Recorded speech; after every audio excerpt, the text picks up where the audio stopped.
Hi, Pete. Hi.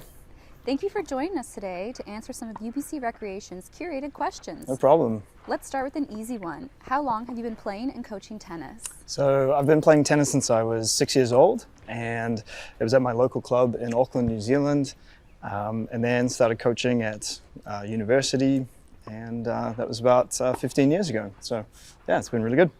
What's the best thing about being a tennis coach?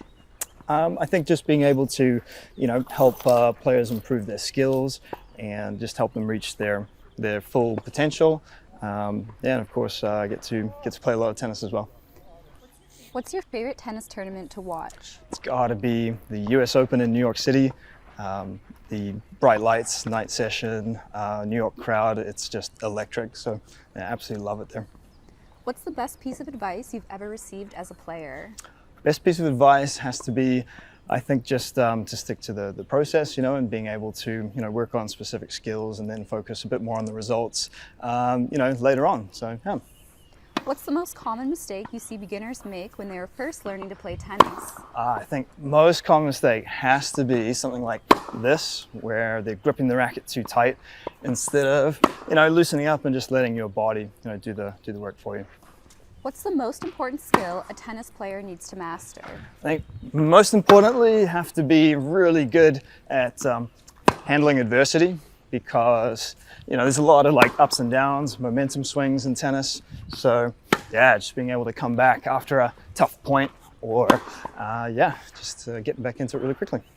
Can you show us a cool trick shot? I can try. I'll do my best.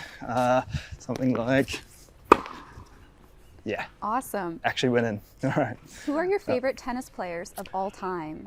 Favorite tennis players has to be, right now, Carlos Alcaraz. He's just an amazing athlete. He's having a lot of fun on the court as well. And then also got to be Roger Federer for his one-handed backhand.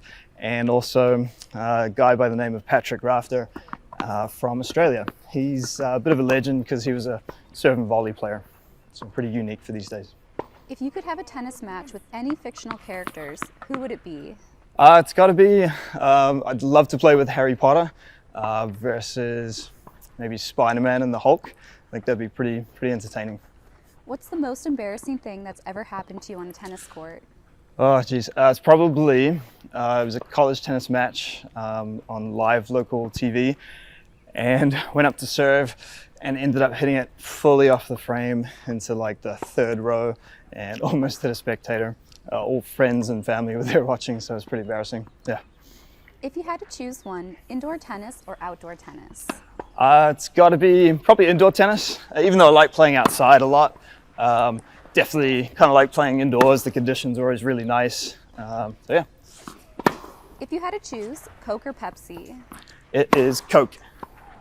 What was the coolest part about coaching Rebecca Marino at the Australian Open last year? I think just working with Rebecca was amazing. She works so hard, and so besides working with her, it was just being around such amazing players, and also learning from the coaches there as well. So the overall experience was amazing. Awesome. Thank you so much. That's it for our questions. Thanks, Coach Pete, for joining us today. See you around. No problem. You're welcome.